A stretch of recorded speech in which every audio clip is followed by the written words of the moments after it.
بسم اللہ الرحمن الرحیم۔ آج 14 رمضان ہفتے کے دن کا ایک ایسا خاص وظیفہ لے کر آیا ہوں جسے پڑھتے ساتھ ہی فوری طور پر آپ کی ہر حاجت پوری ہو جاتی ہے۔ وہ ادھوری خواہشات جو آج تک پوری نہ ہو سکی، آج یہ وظیفہ پڑھ کر اللہ سے مانگو، اللہ ہر ناممکن کام کو ممکن بنا دے گا۔ جو لوگ رمضان کے مہینے کو ابھی تک لاپرواہی میں گزار رہے ہیں، رمضان کا پہلا عشرہ گزرا، رمضان کا پہلا اور دوسرے قبولیت والا جمعہ کا مقبول دن بھی گزر چکا، آج 14 تاریخ ہفتے کا دن آ چکا۔ آج ایسا وظیفہ لے کر آیا ہوں جسے اگر کوئی فقیر بھی پڑھ لے تو بادشاہ بن جائے گا۔ غیبی مدد حاصل کرنے کا ایک ایسا خاص وظیفہ ہے۔ اگر آپ کے گھر میں بیٹھ کر پڑھتے ہیں، آپ مسجد میں بیٹھ کر اللہ کو راضی کرنے کے لیے پڑھتے ہیں، جب آپ اللہ کو راضی کر لو گے تو پھر غیب سے ایسی مدد آتی ہے، کوئی نہ کوئی دروازہ کھٹکھٹا کر پیسہ دے جاتا ہے۔ پڑھنے میں صرف 1 منٹ لگے گا، فائدہ اتنا زیادہ ہے، تقدیر ہمیشہ کے لیے بدل جائے گی۔ وہ جو ساری عمر نہ مل سکا وہ آج یہ وظیفہ پڑھتے ہی مل جائے گا۔ بد نصیب کا تالا کھل جائے گا، ناممکن کام ممکن ہو جائے گی۔ صرف یہ وظیفہ پڑھنے کی دیر ہے، پھر جو تماشا ہوگا وہ اپنے آنکھوں سے دیکھ لینا۔ رمضان کا بابرکت مہینہ اپنے رحمتوں، برکتوں اور عظمتوں کے ساتھ جاری و ساری ہے، جس میں ایک نیکی کا بدلہ 70 گنا زیادہ دیا جاتا ہے۔ آپ نے اس مہینے کو، اس دن کو ہرگز بے پرواہی، لاپرواہی میں نہیں گزارنا۔ آج کا وظیفہ بھی آپ کے لیے کسی تحفے سے کم نہیں۔ آج میں آپ کو وظیفہ و کلمات بتانے جا رہا ہوں جسے نبی صلی اللہ علیہ وسلم پڑھا کرتے تھے۔ آج میں وہ وظیفہ آپ کے حوالے کروں گا۔ جو لوگ پریشان ہیں، کسی بھی پریشانی میں مبتلا ہیں، کسی بھی بیماری میں مبتلا ہیں، کسی بھی مصیبت کا سامنا ہے، تو آج یہ وظیفہ پڑھنے سے اللہ راضی ہو جائے گا۔ یہ وظیفہ ہر کسی کے نصیب میں نہیں آئے گا۔ اس وظیفے کو پڑھنے کے لیے رمضان کی 14 تاریخ کا میں نے شدت سے انتظار کیا، کب ماہ رمضان کی 14 تاریخ آئے اور میں یہ نبوی وظیفہ پڑھوں۔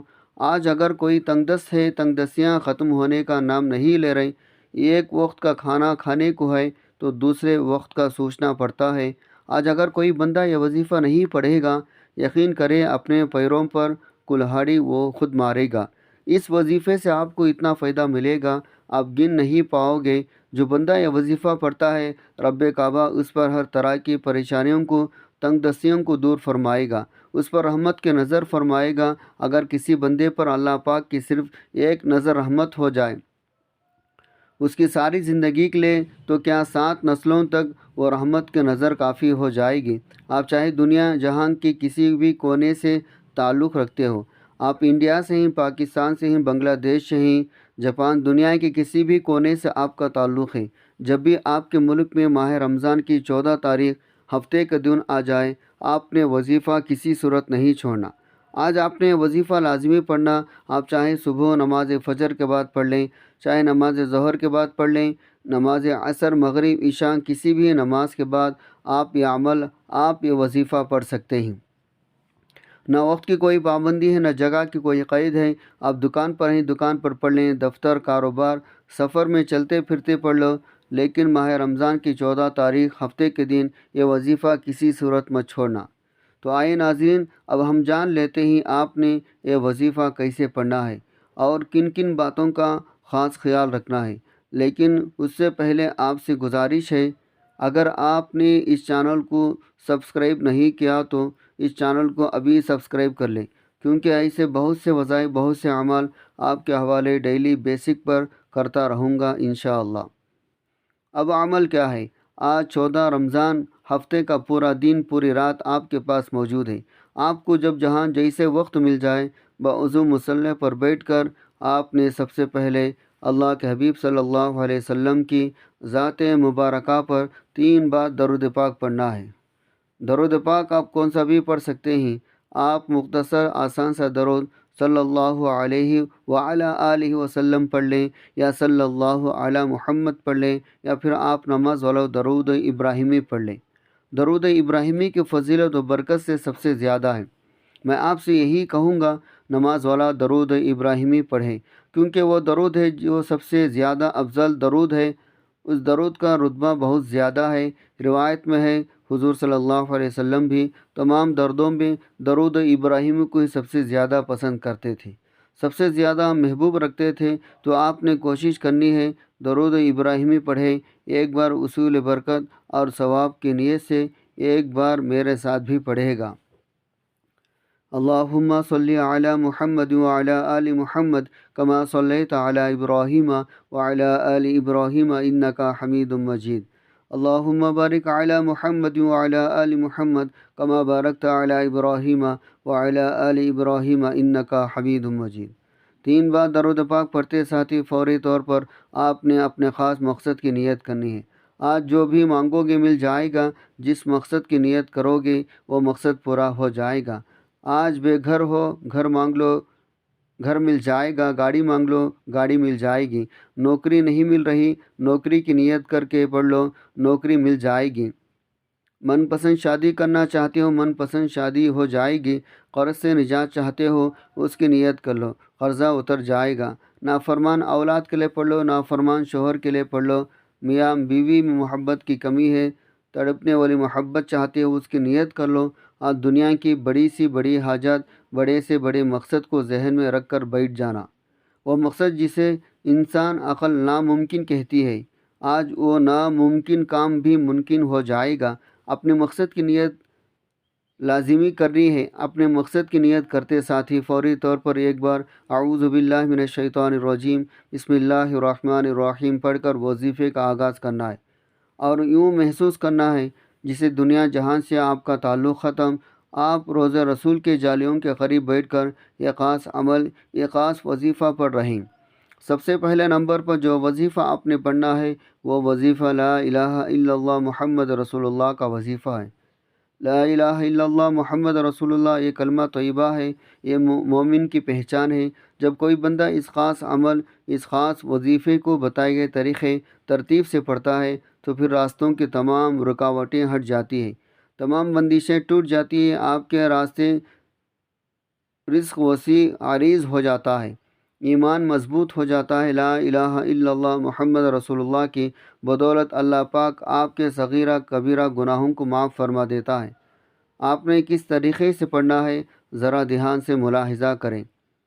لا الہ الا اللہ محمد رسول اللہ ایک بار ہو گیا، لا الہ الا اللہ محمد رسول اللہ 2 بار ہو گیا، لا الہ الا اللہ محمد رسول اللہ 3 بار ہو گیا۔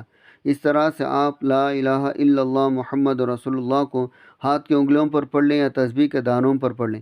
آپ نے صرف اور صرف 33 بار پڑھنا ہے۔ اگر میں لا الہ الا اللہ محمد رسول اللہ کی فضیلت کے بارے میں آپ کو بتاؤں تو نبی پاک کی ایک حدیث ہے، ترازو کے 2 پلڑے ہوتے ہیں، ایک پلڑے میں لا الہ الا اللہ محمد رسول اللہ کی تسبیح رکھ دی جائے، دوسرے پلڑے میں 7 زمینوں اور آسمانوں کے سارے اعمال، ساری برکتیں رکھ دی جائے، تو بھی لا الہ الا اللہ کی تسبیح وزن بھی بھاری ہوگی، فضیلت میں بھی بھاری ہوگی، عظمت میں بھی بھاری ہوگی، قبولیت میں بھی بھاری ہوگی۔ جب آپ 33 بار لا الہ الا اللہ کو پڑھ لیں، اب اس کے بعد آپ نے دوسرے نمبر پر کون سا وظیفہ پڑھنا ہے؟ دوسرے نمبر پر وظیفہ بہت خاص ہے، یہ وظیفہ رب کی بڑائی کا ہے، رب کی عظمت کا ہے۔ جو بندہ بھی اللہ اکبر پڑھتا ہے، رب کی بڑائی بیان کرتا ہے، وہ اللہ پاک کا لاڈلا ہو جاتا ہے۔ آپ نے دیکھا ہوگا اذان کے اندر بھی زیادہ تر کلمات جو پڑھتے جاتے ہیں وہ اللہ اکبر کے ہوتے ہیں۔ آپ اس بات سے اندازہ لگائیں اللہ اکبر کی کلمات فضیلت میں بھی بھاری ہیں، عظمت میں بھی بھاری ہیں، روحانیت میں بھی بھاری ہیں۔ جو بندہ بھی ان خاص کلمات کو بتائے گئے طریقے ترتیب کے مطابق صرف ایک بار پڑھ لیتا ہے، اللہ پاک اس کے لیے رحمتیں برکتیں عطا فرماتا ہے۔ اس کو خود بھی سمجھ نہیں آتی یہ جو برکتیں ہیں، یہ جو فضیلتیں یہ آپ کو کہاں کہاں سے مل رہی ہے۔ آپ نے اللہ اکبر کو کس طرح پڑھنا ہے، کتنے بار پڑھنا ہے، یہ آپ ذرا دھیان سے ملاحظہ کریں۔ اللہ اکبر 1 بار ہو گیا، اللہ اکبر 2 بار ہو گیا، اللہ اکبر 3 بار ہو گیا۔ اس طرح سے آپ اللہ اکبر کو ہاتھ کی انگلیوں پر پڑھ لیں یا تسبیح کے دانوں پر پڑھ لیں۔ آپ نے صرف 11 بار پڑھنا ہے۔ اللہ فرماتا ہے جو شخص میری بڑائی بیان کرتا ہے، مجھے اللہ اکبر سے پکارتا ہے، میں رب اس کے منہ سے نکلی ہر بات پوری کرتا ہوں۔ جب آپ 11 بار اللہ اکبر پڑھ لیں تو اس کے بعد تیسرے اور آخری نمبر پر آپ نے قرآن پاک کی ایک سورت پڑھنی ہے۔ جو قرآن مجید سب سے چھوٹی صورت ہے لیکن اس کے کمالات بہت زیادہ ہیں۔ اس صورت نے فضیلت کے اعتبار سے قرآن مجید کی سب سی صورتوں کو پیچھے چھوڑ دیا ہے۔ یہ ایسی صورت ہے جسے پڑھتے ہی کامیابی مقدر ہو جاتی ہے، جسے پڑھتے ہی رزق کے دروازے کھل جاتے ہیں، جسے دولت کا خزانہ کہا جاتا ہے، جسے کامیابی کا راز کہا جاتا ہے۔ آپ نے تیسرے نمبر پر سورۃ الکوثر پڑھنا ہے۔ سورۃ الکوثر کی تلاوت سماعت فرما لیں۔ بسم اللہ الرحمن الرحیم۔ انا اعطیناک الکوثر فصلی لربک وانحر ان شانئک هو الابتر۔ اس طرح سے آپ سورہ کوثر کو ہاتھ کے انگلیوں پر پڑھ لیں یا تسبیح کے دانوں پر پڑھ لیں۔ آپ نے صرف 29 بار پڑھنا ہے۔ یہ سورہ مبارکہ آج تک جس نے پڑھی، رب کریم نے بے روزگاری سے نکال کر، محتاجی سے نکال کر، تنگ دستی سے نکال کر کامیابی کو مقدر میں لکھ دیا۔ یہ سورہ مبارکہ پڑھنے والے کو خود محسوس ہوتا ہے رب راضی ہو گیا ہے، پڑھنے والا خود محسوس کرتا ہے رب نے اس کے لیے دولت کے دروازوں کو کھول دیا ہے۔ آج اگر آپ میں سے کوئی بے اولاد بیٹھا ہے، اولاد کے لیے پڑھ لیں۔ کوئی بیٹے کا خواہش مند ہے، بیٹے کے لیے پڑھ لیں۔ کوئی من پسند نوکری چاہتا ہے، شادی چاہتا ہے، قرض سے نجات چاہتا ہے، آج سورہ کوثر کو پڑھ لیں۔ جب آپ یہ تینوں اعمال بتائے گئے طریقے ترتیب سے پڑھ لیں، آخر میں پھر 3 بار درود پاک پڑھے گا جو آپ نے عمل کے شروع میں پڑھا تھا۔ اب آپ کا عمل مکمل ہو گیا۔ آج کے عمل کی مکمل ترتیب یہ ہوگی۔ آج 14 رمضان المبارک ہفتے کے دن آپ کو جب جہاں جیسے وقت مل جائے وضو مصلی پر بیٹھ کر آپ نے درود پاک پڑھنا ہے۔ اور اپنے مقصد کی نیت کرنی ہے۔ ایک بار اعوذ باللہ من الشیطان الرجیم بسم اللہ الرحمن الرحیم پڑھ کر وظیفے کا آغاز کرنا ہے۔ سب سے پہلے نمبر پر 33 بار لا الہ الا اللہ محمد رسول اللہ پڑھنا ہے۔ پھر دوسرے نمبر پر آپ نے 11 بار اللہ اکبر پڑھنا ہے۔ پھر تیسرے آخری نمبر پر آپ نے 29 بار سورہ کوثر پڑھنی ہے، اور آخر میں پھر 3 بار درود پاک پڑھنا ہے۔ یہ عمل اتنا طاقتور ہے، آپ اس کے کمالات دیکھ کر حیران رہ جائیں گے۔